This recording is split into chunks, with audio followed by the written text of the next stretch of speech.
Nobody knows ya when you're down and out.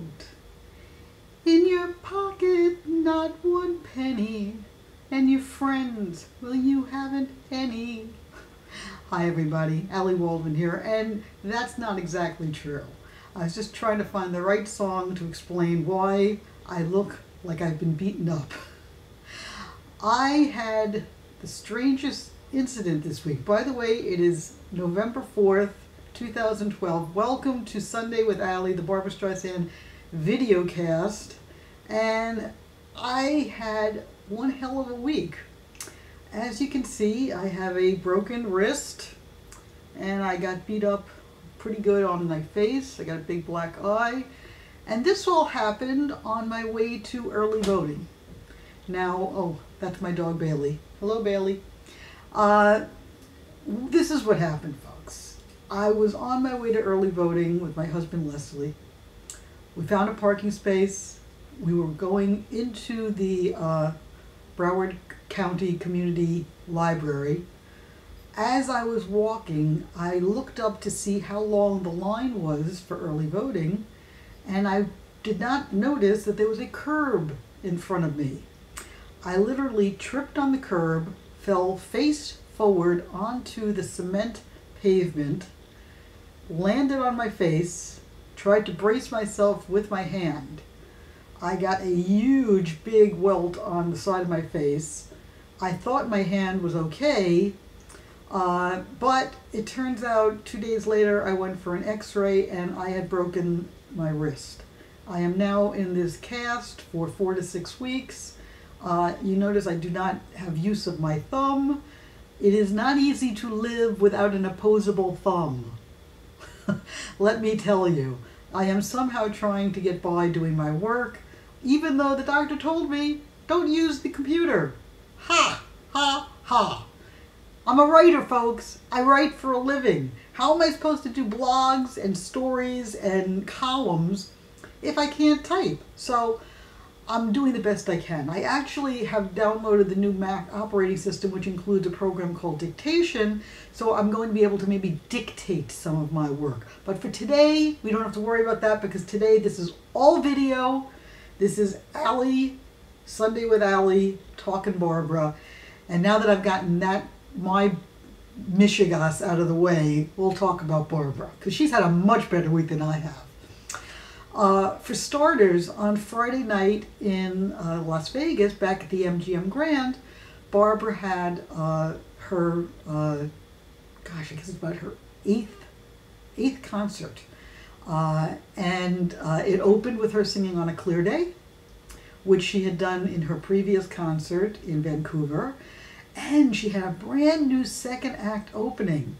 She began it with, instead of the prolonged Brooklyn video about from the I Remember Barbra stuff, they showed the scene from Funny Girl of Fanny and Nick right before Fanny, it's their goodbye scene. It's the end of the movie when Nick comes back from prison and Fanny has to go out on stage after saying goodbye to him for the very last time.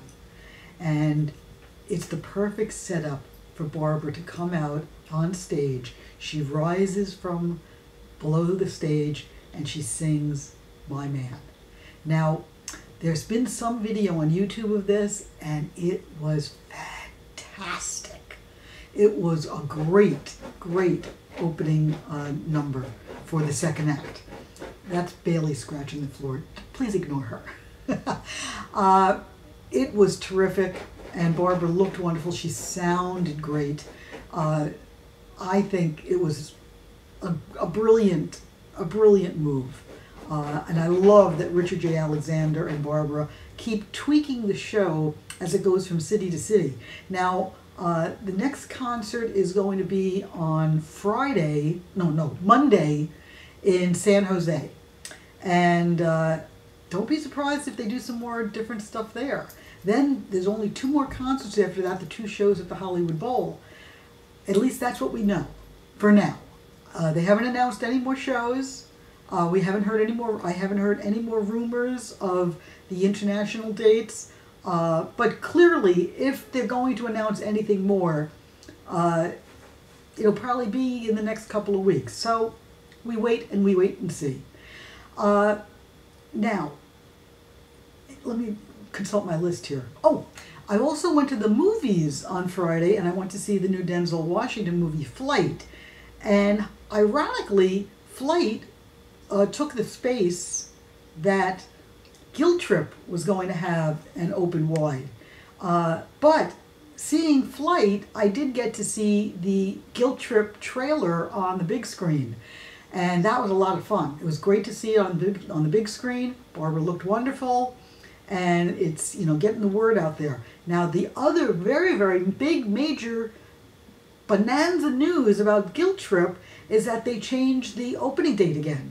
Instead of waiting until Christmas Day, Guilt Trip is now going to open on December 19th, 6 days earlier. That's a Wednesday. Now, why did that happen and what does it mean? Here's why it happened. There was a new movie coming out by Catherine Bigelow, who was the Oscar-winning director for The Hurt Locker. You remember Barbara presented her with the Oscar and said, the time has come.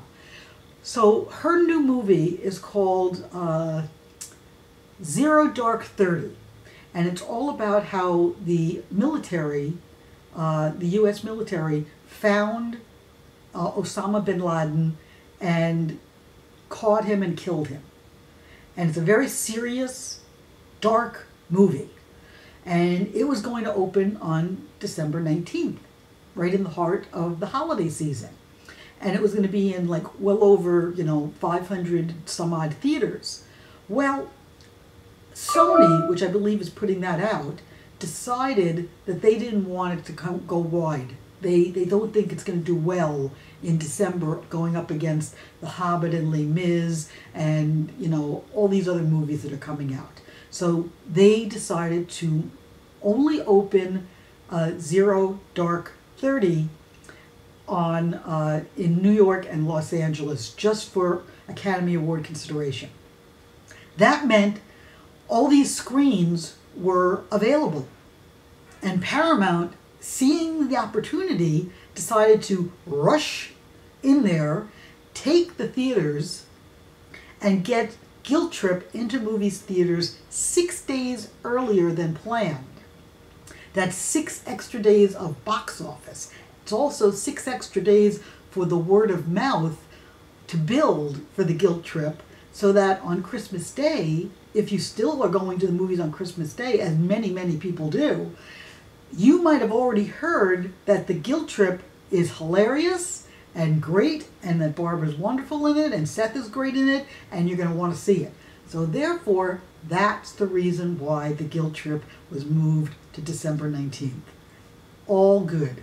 Do not perceive this as anything negative. The critics aren't going to perceive it as anything negative. It's all positive. Paramount thinks they have a winner on their hands. They want to get it into the theaters. It's also moving away from the other sort of pseudo-family comedy, which is Parental Guidance with Billy Crystal and Bette Midler, which is opening on December 25th. So now there'll be no confusion about the two movies. So that's the big Guilt Trip news. Now, okay, so we talked about, now, another Christmas story to tell you is, I had told you before about this new Olivia Newton-John, John Travolta Christmas album coming out called This Christmas. It is already sort of, they have, I guess, some snippets on Amazon, and I guess you can go some places like SoundCloud to actually hear some of the cuts. And one of the cuts that was released was Barbara's version of I'll Be Home for Christmas, sung with Olivia and John. Now, this is fascinating, guys, because I fully expected them to use the track from Christmas Memories of Barbara's version of I'll Be Home for Christmas. That's not what they did. What they did is they created sort of a very strange kind of trio. It's not exactly traditional. You have John starts the song, then Olivia joins in, then they sing back and forth, then on the reprise, Barbra comes in. Now, it's a little awkward to hear the three of them together, but they are all singing together. And Barbra echoes their singing, and that leads me to believe that this is, was a live, fresh cut. But it is definitely not the same take as Christmas Memories. So if you're looking for something different that you have not heard before, this version of I'll Be Home for Christmas, Barbra's segment of it is completely new or completely different. Now, my friend Paul Katz believes that this was an outtake from Christmas Memories and that maybe Olivia and John had the cut and sang around it. He could be right. I kind of think that it's something fresh and new that Barbra simply went into the studio and sang after hearing their version and did her part.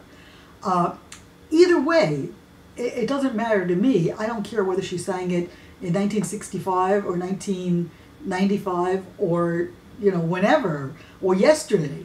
The fact of the matter is it's wonderful. Her recording is wonderful. She sounds great.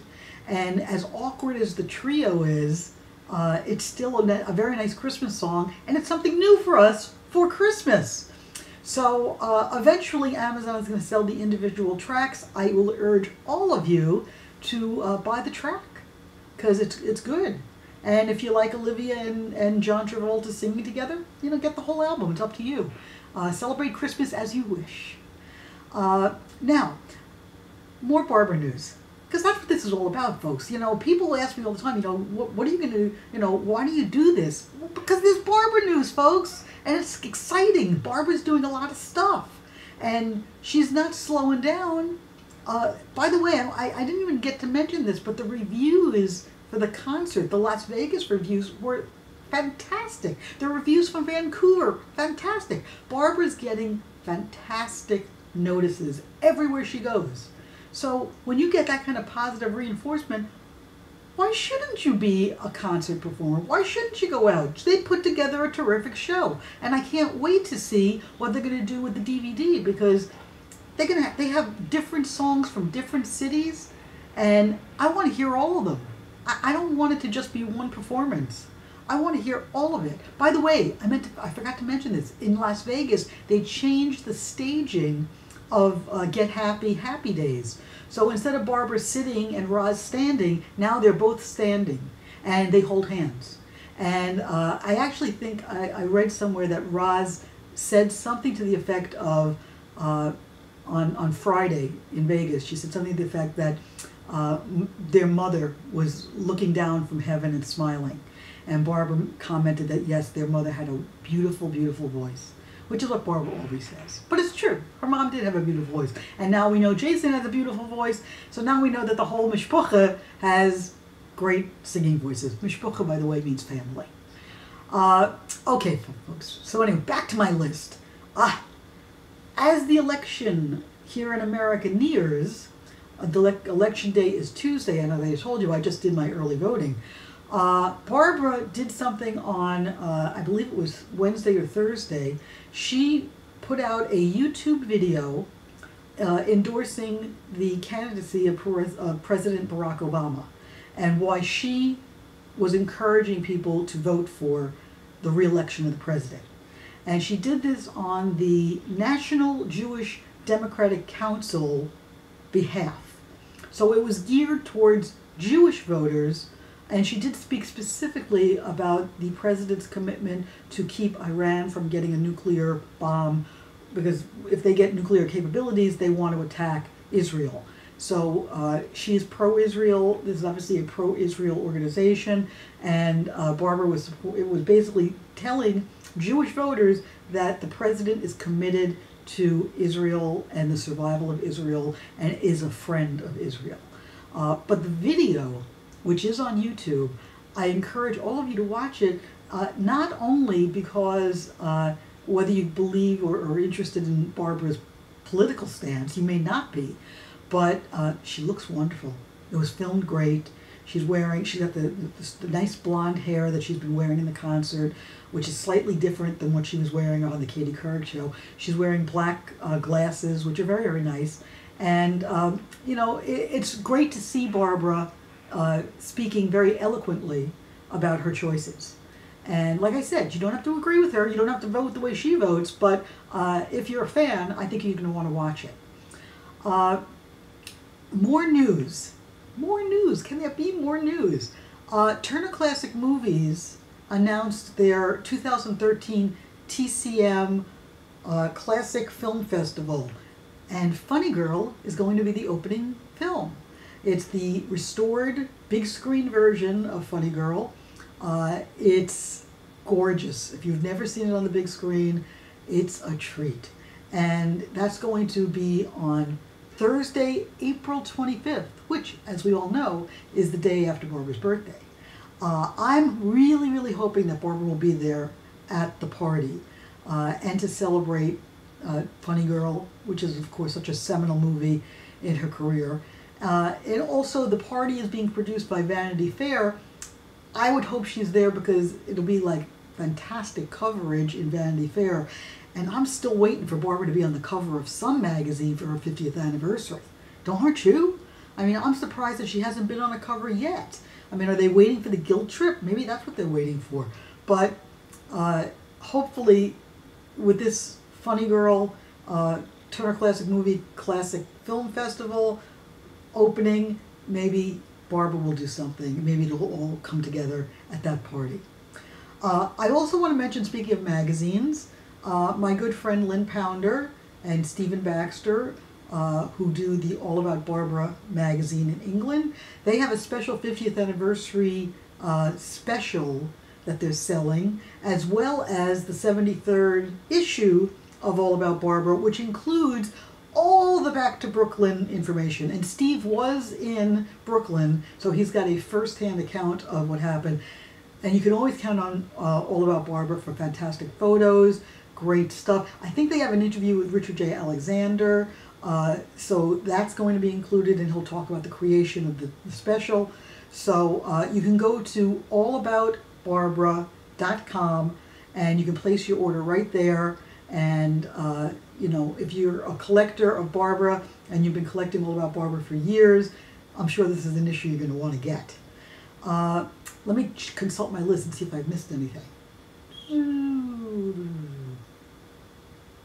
I wanted to tell you guys about Barbra Memories. I'm surprised that some of you have been hesitating buying Barbra Memories, especially some of you that are in the book.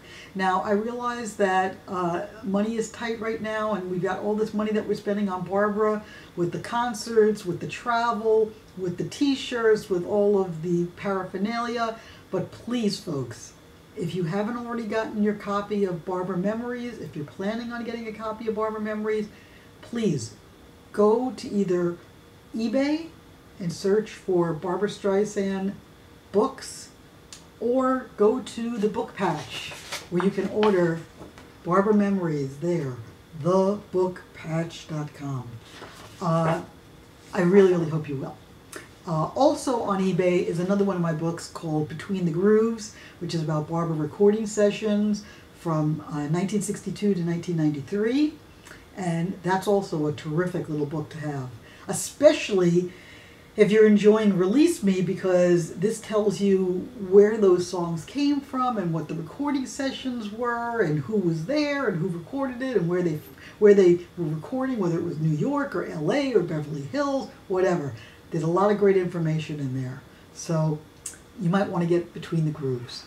Now, it's almost time up.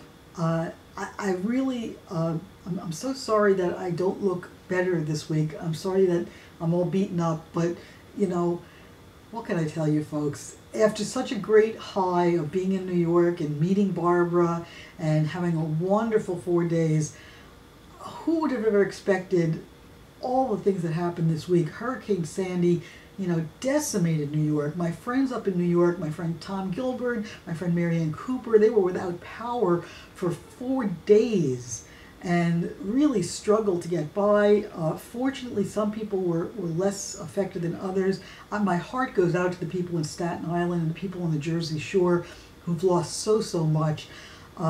Seriously, I'm not necessarily a political person, and I'm not proselytizing for anybody, but if you can even afford to donate even $10 to the Red Cross to help with the the relief efforts, do it, because it's a good thing. And like I said, my heart goes out to those people, and I hope they bounce back really soon.